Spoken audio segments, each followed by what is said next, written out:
Yo, ici Rusty Biker, j'espère que tu vas bien. Mais attends, ne zappe pas tout de suite. Laisse-moi une petite minute pour te raconter des petites choses. Ça pourrait t'intéresser. Et d'ailleurs, je vais m'arrêter. Il n'y a pas un banc là? Ah si, il y a un banc là. On va se poser pour raconter tout ça.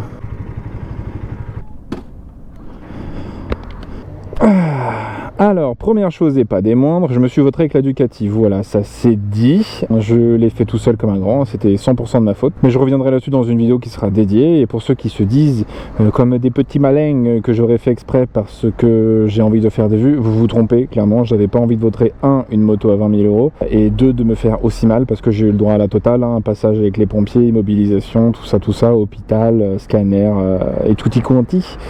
Donc non, retirez-vous ça tout de suite de la tête. On n'a pas envie de faire ça en général, on se fait pas mal juste pour faire des vues. Et c'est mon cas, j'ai pas du tout envie d'aller à l'hôpital pour YouTube. Et du coup, en parlant de vues, vous êtes un peu plus de 800 sur la chaîne. Un grand merci à tous, c'est super sympa. Ça me fait toujours autant plaisir, ça me soutient dans l'idée de continuer ce que je fais sur la chaîne. Et justement, l'idée, c'était de faire un bilan dans cette vidéo. Et cette intro est déjà beaucoup trop longue. Et je pense qu'il faut y aller parce que je suis d'ailleurs littéralement en train de cuire. Allez, c'est parti.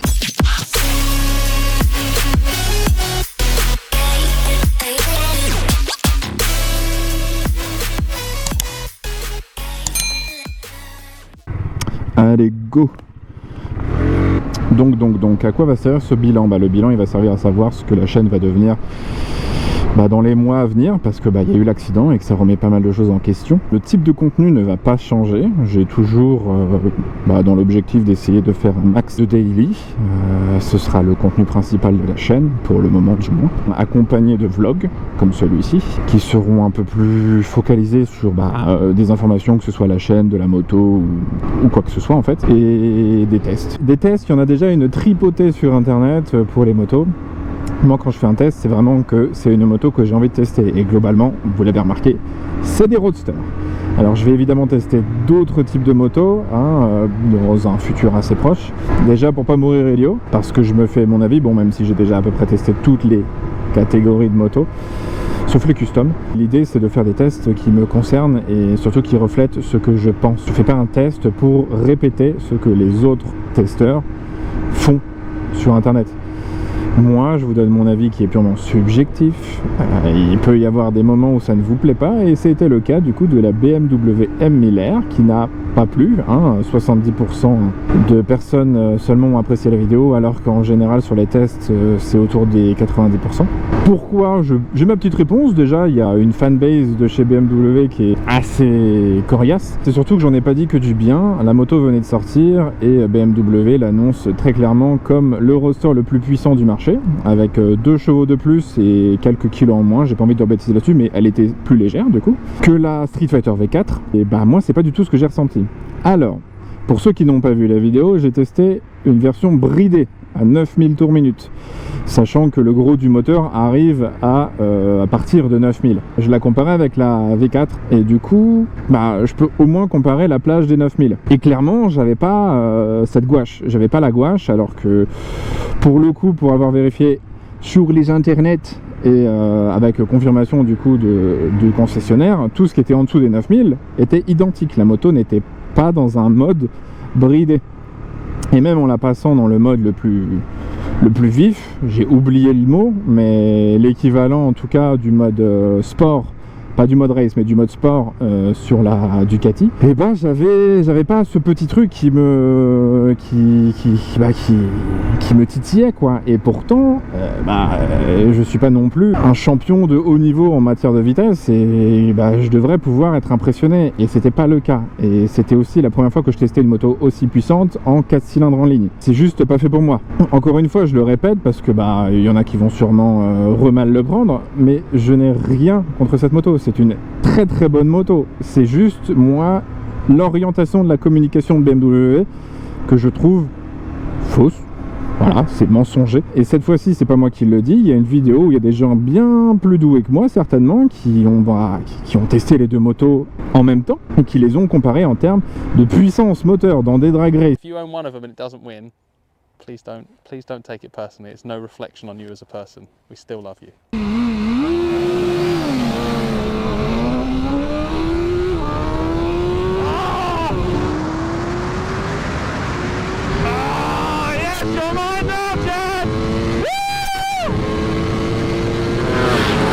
The roll-on test, this always wins, yeah. Yeah. The Aprilia looks like it's turned off at that point. And we have to declare a winner. I think it's clear, whatever happened, the Ducati was fastest. Voilà, la Ducati, elle plie littéralement la BM. Maintenant, ça ne veut pas tout dire. C'est pas un test de performance vraiment très intéressant, c'est juste un terme de puissance, voilà, parce que BMW, ils n'ont pas dit c'est le meilleur roadster du marché en termes de performance, ils ont dit c'est le roadster le plus puissant du marché, et c'est là-dessus que moi je reviens. C'est à ce moment-là que je dis que la Ducati, elle est plus costaud. Peut-être que la BMW rince totalement la Street Fighter sur circuit, sur une course en réel, avec des vrais virages, des vraies accélérations, décélérations. Là, peut-être. En termes de puissance brute, faut être honnête, hein, le test est plutôt explicite. Maintenant, je le maintiens une fois de plus. C'est une moto bien plus facile à prendre en main et que je recommande plus aux gens qui sortent du A2, comme moi, et qui voudraient se lancer dans des moteurs un peu costaud, dans des 1000 directement, et qui voudraient des roadsters un peu aberrants. Voilà, c'est libre à vous de faire ce que vous voulez. Maintenant, moi, ce que je voulais, c'était être factuel. Le point que je souhaite en venir, en fait, c'est que quand je fais mes tests, je les fais pour moi, avec mon opinion, mon ressenti. Je peux avoir tort, mais je peux aussi avoir raison. Malgré mon niveau, je peux avoir raison malgré moi. Il y a bien un truc qui ne va pas, il y a un couac dans cette BMW. Et d'ailleurs, si vous avez la réponse à cette question, comment elle peut être annoncée plus puissante alors qu'elle ne l'est pas? Elle accélère moins fort, elle est moins coupleuse, et elle a une vitesse maximale de 50 km/h plus basse que la Ducati. Où sont les chevaux? Alors je sais qu'il y a que je dise pas de bêtises, Shift Cam. Peut-être que Shift Cam a un fonctionnement qui fait que il y a des trucs qui se gagnent et qui se perdent à certaines plages, et que du coup tu le ressens pas tout au long comme le V4, alors que pourtant c'est un moteur qui était très linéaire. Mais voilà, si vous avez la réponse à cette question, je vous en supplie, éclairez ma lanterne, c'est ce qui m'intéresse le plus, c'est apprendre. Merci à vous si c'est le cas. Du coup, sur quelle autre chose je souhaiterais faire un point? Alors oui, il y a les comment on appelle ça déjà, les vidéos réactions. Je déteste ça, les vidéos réactions, c'est pas ma cam. J'ai vraiment la sensation en permanence que c'est du vol, mais alors littéralement c'est abusé, parce que c'est les gros créateurs de contenu qui réutilisent les contenus des plus petits, des gens qui sont anonymes, pour se faire des vues. Et là pour le coup, je serais catégorique. Je trouve que c'est du spoil, parce que dans quasiment tous les cas, il y a zéro citation. Il n'y a pas non plus de demande d'autorisation. Enfin, en tout cas, moi, ça m'est arrivé à plusieurs reprises. On m'a jamais demandé mon autorisation, et mon pseudo, Roadster Biker, était quasiment tout le temps tronqué ou difficilement lisible. Voilà, je trouve que c'est vraiment de la spoilation, parce que normalement, on va être honnête, mais tous les revenus qui sont engendrés par ces gens-là devraient revenir aux créateurs qu'ils citent. C'est en tout cas la politique que YouTube entretient avec les shorts. Vous voyez, on peut transformer un contenu en short, et tout l'argent revient au créateur original. Mais ces gens-là, non, ils téléchargent la vidéo et ils la réuploadent avec leur tête par-dessus, en pensant que c'est légal, mais ça l'est pas. Voilà, c'est pas légal, c'est du vol. Ça s'appelle le non-respect d'un droit d'auteur. Et normalement, on n'est pas censé avoir le droit de faire ça. YouTube ne fait rien, et je compte pas forcément faire plus de choses contre ça. J'en ai rien à faire. Je vais juste, je pense, squatter les commentaires à chaque fois en disant « Ah, coucou, c'est moi, et au fait, l'autorisation... non, pas d'autorisation. On s'en fout. On n'y va pas, on a cassé sous les dents, on commandera des pizzas à la télé. Oui, non, je suis pas un amoureux des vidéos réactions. Voilà, maintenant vous savez ce que j'en pense.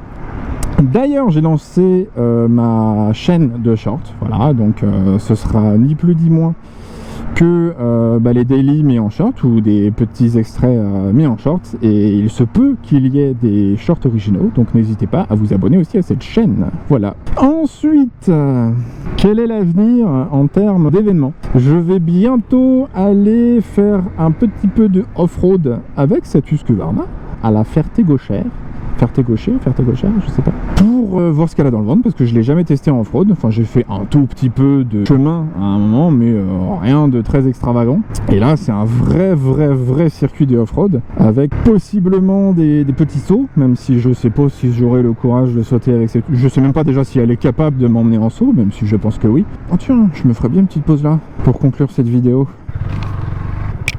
Ah, qu'est-ce qui fait bon? Dans un prochain temps, lorsque je serai sûrement un peu plus remis, allez savoir si c'est logique, à la Ferté-Gauchère, il y a aussi quelque chose qui est assez nouveau, je pense. Il y a des cours de stunt, voilà, pour apprendre à faire des stoppies, des wheelies, peut-être à drifter avec des motos qui ne sont pas la mienne, parce que j'ai pas envie de ruiner ma moto, hein. C'est pas le but. Et en plus, il n'y a pas de caution, ce qui fait que bah, tu peux, il le dit lui-même sur son compte Insta, tu peux lui ruiner la moto et repartir sur une autre. Il a dit, c'est le but. Et vous attendez pas non plus à ce que je fasse des dingueries sur la route, tout ce qui concerne le stunt, parce que bah c'est pas là qu'il faut le faire, le risque est trop grand. Je dis ça alors que je viens de me vautrer sans faire de stunt et simplement en faisant une bêtise, comme un couillon. Allez, je vais aller me poser au soleil.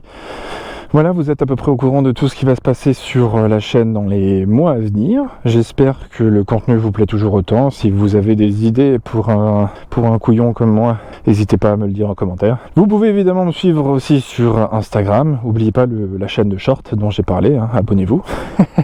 Et si c'est pas déjà le cas, abonnez-vous au moins à la chaîne principale, celle-ci. Tout soutien est bon à prendre pour le référencement de YouTube qui est toujours aussi compliqué. La vue est vraiment belle. Ça fait plaisir d'avoir ça en Ile-de-France quand même.